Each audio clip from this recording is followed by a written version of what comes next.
There is nothing more satisfying in this world than giving your buns the SS treatment, aka the stuff and steam. So today I'm going to show you how to make one of my favorite buns ever, Filipino Siopao or Siopao Asado. It's super easy to make and it starts with the dough. In a bowl, just pop in some all-purpose flour, instant yeast, no need to bloom it. There is a little sweetness to this dough, so you need some sugar, some salt to balance it out, and to give these buns that nice fluffy, puffy texture, baking powder. Give that all a good whisk. This is just a nice basic bun dough. You can add other flavors in here. I've added yams to it to make it a little sweet and give it a little color. Totally up to you. In goes some warm water. Just stir that in gradually. Just give it a rough mix until it starts coming together. At this point, when larger clumps are formed, go in with some vegetable shortening. You can use a little oil if you want. Switching over to my hands now to really get that dough going. It's starting to look good. I'm just going to lightly flour my surface and continue kneading it right on the surface. You just want to continue kneading this until it becomes smooth. So you really got to work those buns. You know what? I'm going to squat and work my buns at the same time. Squeeze as you come up. Squeeze! There we go. Now, look how nice and smooth that is. This goes straight into an oiled bowl. Just roll it around a bit. Cover this up with plastic wrap and let it rise until it doubles in size.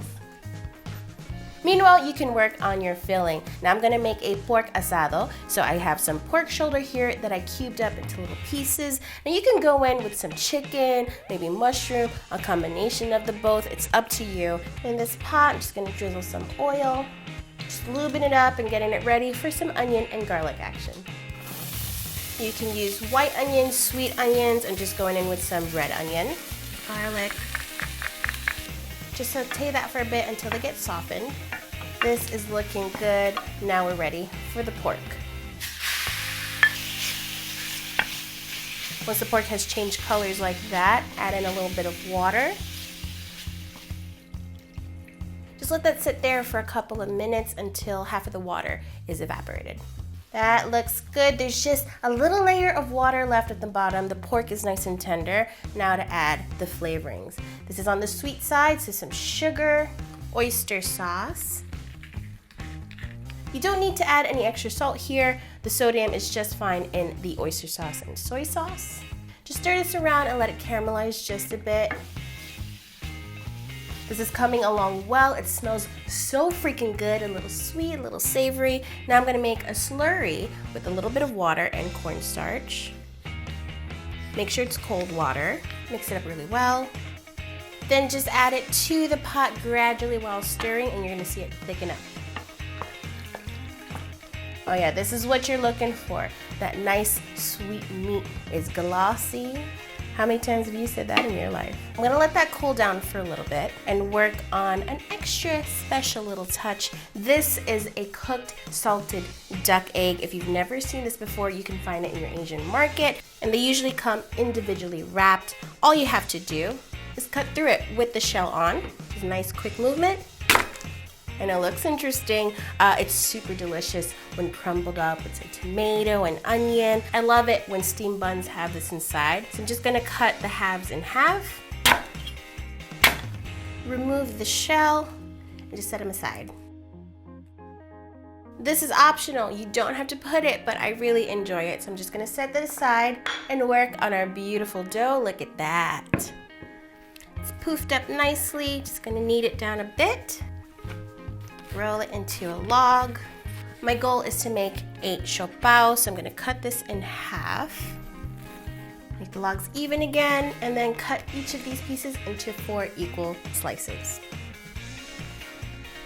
Before you start rolling, make sure you have some parchment squares ready to go. This is gonna be your liner for the bun. So take one round and start flattening it out.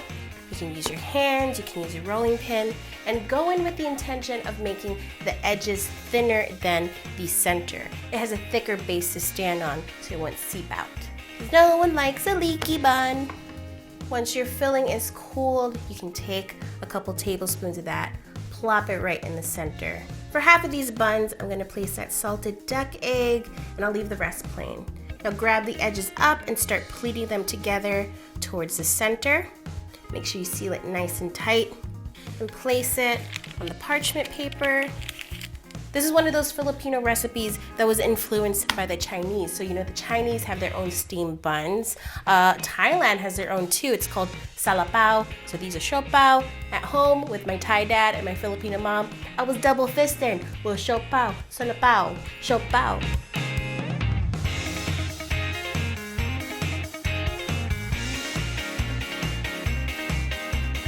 Look at all my cuties. Now they are ready to get steamed. I have a wok here with a bamboo steamer and a little bit of water that's been simmering away. You can use any steamer you have. Depending on the size of your steamer basket, you may need to do this in batches. Just make sure that when you place the buns in, they're not touching each other directly because they will expand a bit while they cook.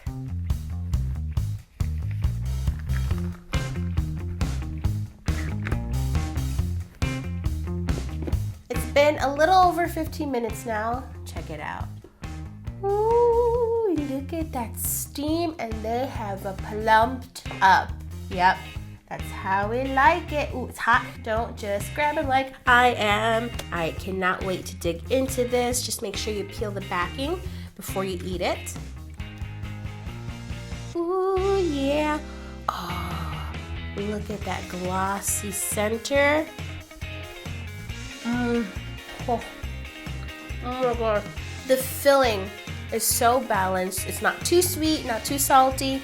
And that bun, oh my gosh, it's so soft and supple. This was my favorite snack to have when I came home from school. So I really hope you guys give this a try. I'll see you next time. Bye.